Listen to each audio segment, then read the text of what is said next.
कुछ लोग इंतज़ार करते हैं कि कब वो इंडिपेंडेंट हों, कब वो ख़ुद मुख्तार हों तो वो एक दिन भी अपने पार्टनर के साथ ना गुजारें। बच्चों के बावजूद, अच्छे घर के बावजूद, पैसे के बावजूद इतनी नफ़रत होती है कि उन्हें लगता है कि अगर हमारे ऊपर माशरती या इकोनॉमिकल प्रेशर ना होता तो हम एक दिन भी अपने पार्टनर के साथ ना रहते। ये मर्द के ऊपर, औरत के ऊपर प्रेशर या इंडिपेंडेंस होने के लिए क्या चीज़ें दरकार होती हैं? अमूमन मर्द को जो है वो अपने बच्चे या माशरती जो प्रेशर है वो मजबूर करता है कि रिलेशन में रहना है। औरत को इसके साथ में पैसे की भी रिक्वायरमेंट होती है। उसे लगता है कि अगर उसे पैसा, नौकरी या किसी इस तरह की सोर्स ऑफ इनकम होती तो वो कभी भी जो है किसी भी इस तरह के टॉक्सिक रिश्ते में ना ज़िंदगी गुजारती। यानी एक वो शख्स जिसके साथ आप बच्चे पैदा कर रहे हैं, जिसके साथ आपने सोचा है कि ज़िंदगी का सबसे बड़ा वक्त गुजारेंगे, और उसके साथ हर दिन आप नफ़रत से गुजार रहे हैं, हर दिन आपकी कोशिश है कि कोई मौका मिले तो मैं इस रिश्ते से निकल जाऊं, तो ऐसी ज़िंदगी का क्या फ़ायदा? यानी क्या गलती है, कहाँ पर की जाती है? एशिया और यूरोप के अंदर फ़र्क क्या पड़ता है लोगों की सोच के अंदर, और लोग अपनी ज़िंदगी को अपने पार्टनर के साथ इंजॉय क्यों नहीं कर पाते? उसके लिए पहले आपको एक चीज़ समझाता हूँ कि एक चीज़ होती है शराकतदारी, जिस तरह बिज़नेस में होती है, या एक शरीक हयात होता है, यानी कि जिसके साथ आप अपनी ज़िंदगी शेयर कर रहे होते हैं।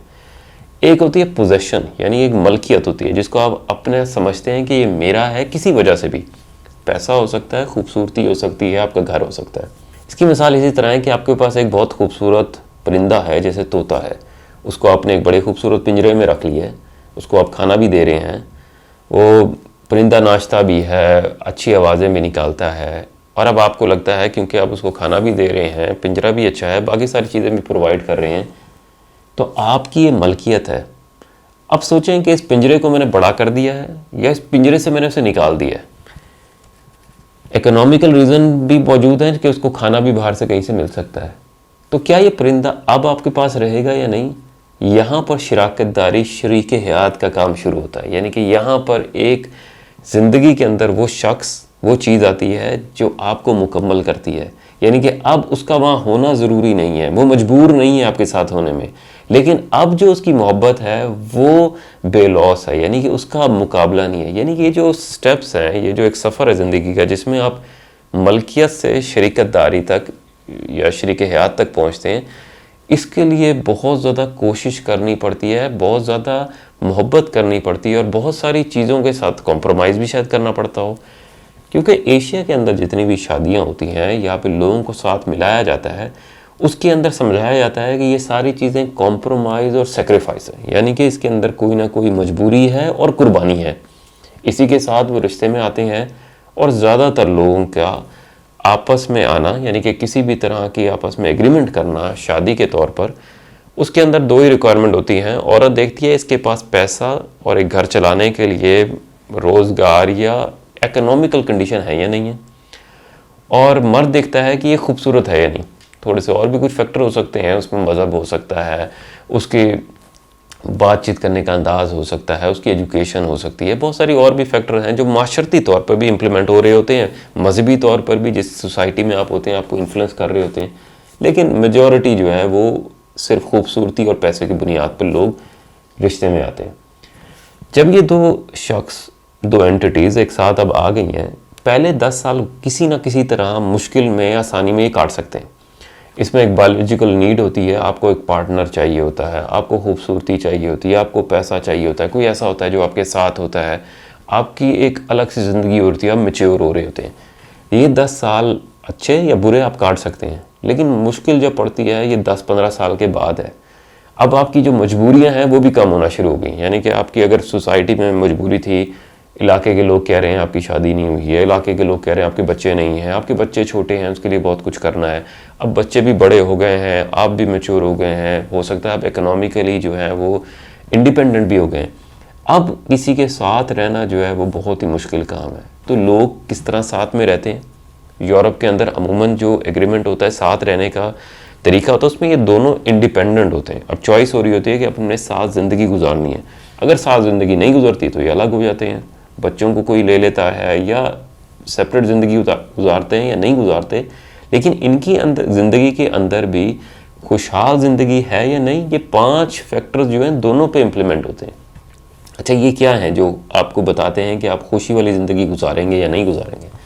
पहले नंबर पे है आपका ट्रस्ट। ये सबसे टॉप ऑफ द लिस्ट है। यानी अगर आपको अपने पार्टनर पे भरोसा नहीं है और आपको ये बताया गया है सोसाइटी से, मज़हब से या फिर इलाके में कि अगर आप गिरफ्त स्ट्रॉन्ग नहीं रखेंगे, आप पिंजरा बड़ा नहीं बनाएंगे, आप उसके ऊपर सारा कंट्रोल नहीं रखेंगे, तो आपका जो पार्टनर है आपको धोखा दे सकता है। औरत को बताया गया है कि आपने उसके मोबाइल पे कंट्रोल रखना है, उसको नज़र रखनी है वो क्या कर रहा है। अगर आप नहीं रखेंगे तो वो धोखा दे सकता है। फिर आपका एक बैकग्राउंड है जिसके अंदर आपने अपने रिश्तेदारों को, माँ बाप को, इलाके के लोगों, किसी न किसी को देखा है जो धोखा देता है। ये आपके दिमाग में कहीं ना कहीं एग्जिस्ट करता है कि धोखा जो है इंसान की फितरत है। अब इसके साथ आपका जो भरोसा है अपने पार्टनर पे वो ना होने के बराबर है, और आप चाहते हैं कि उस शख्स के साथ आप बच्चे भी करेंगे, अपनी ज़िंदगी का 70-80% भी गुजारेंगे, लेकिन आपको उस पर भरोसा नहीं है। इसके साथ आपकी ज़िंदगी कभी भी बेहतर नहीं हो सकती। आपने वो पिंजरा तोड़ना है, उसे फ्रीडम देनी है। अगर वो भरोसा आपका तोड़ देता है, ट्रस्ट तोड़ देता है, तो वो पार्टनर आपके लिए बना ही नहीं है। किसी को भी मजबूर करके आप समझें कि आप उसको चारों तरफ से पिंजरा या किसी भी तरह कंट्रोल करके आप उसको रोक सकते हैं, तो जिसकी नेचर में होता है धोखा देना, वो इन तमाम तरह के बैरियर्स को तोड़ के भी धोखा देता है।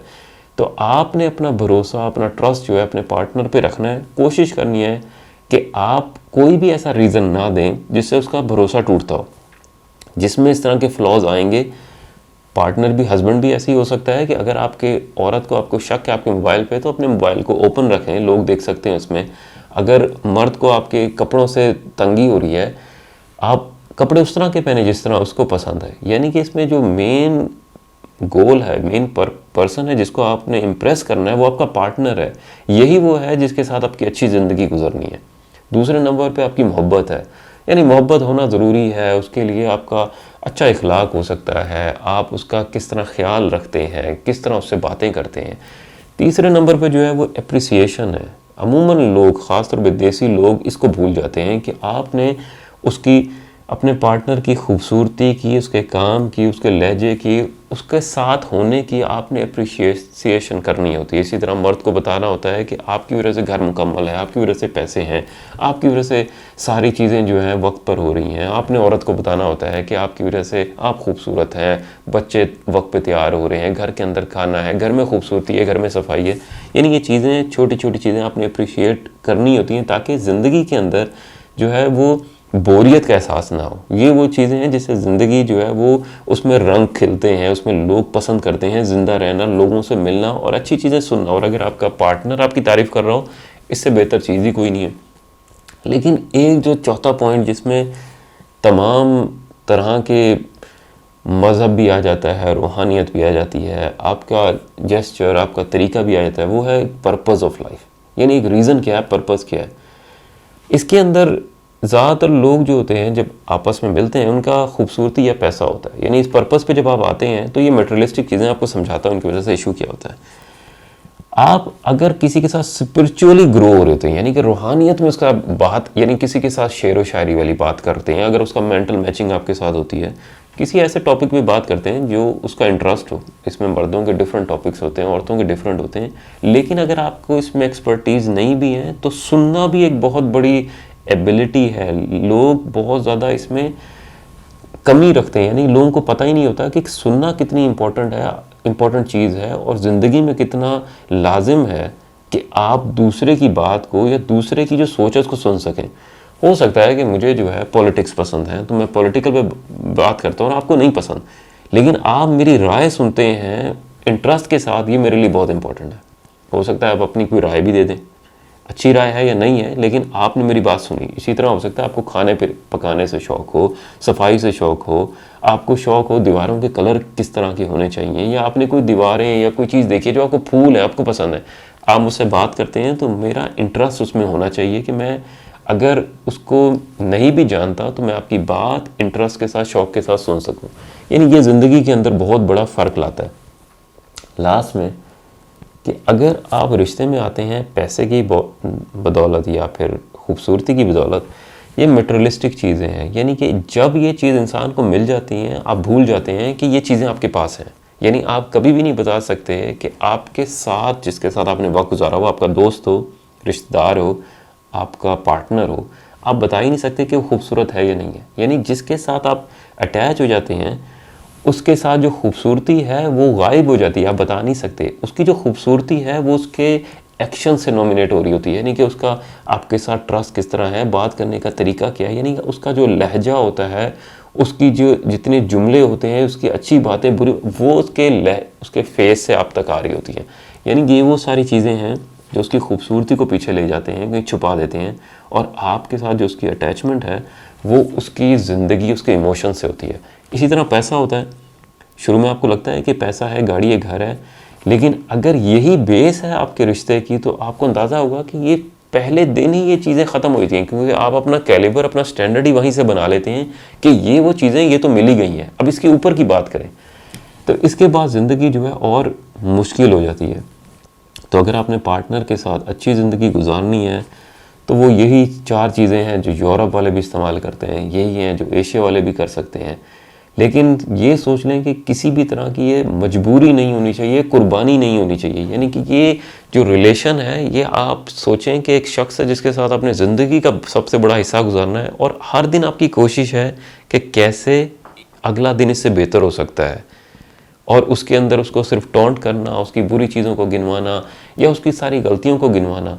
अगर आपकी ज़िंदगी इतनी ही बर्बाद है, इतनी ही परेशान है, तो उसकी भी ज़िंदगी ख़राब ना करें, अपनी भी ना करें। और अगर आप कुछ नहीं कर सकते, बिल्कुल ही मजबूर हैं, तो इन 4 चीज़ों को फॉलो करने की कोशिश करें ताकि आपकी ज़िंदगी और बेहतर हो सके। बहुत शुक्रिया।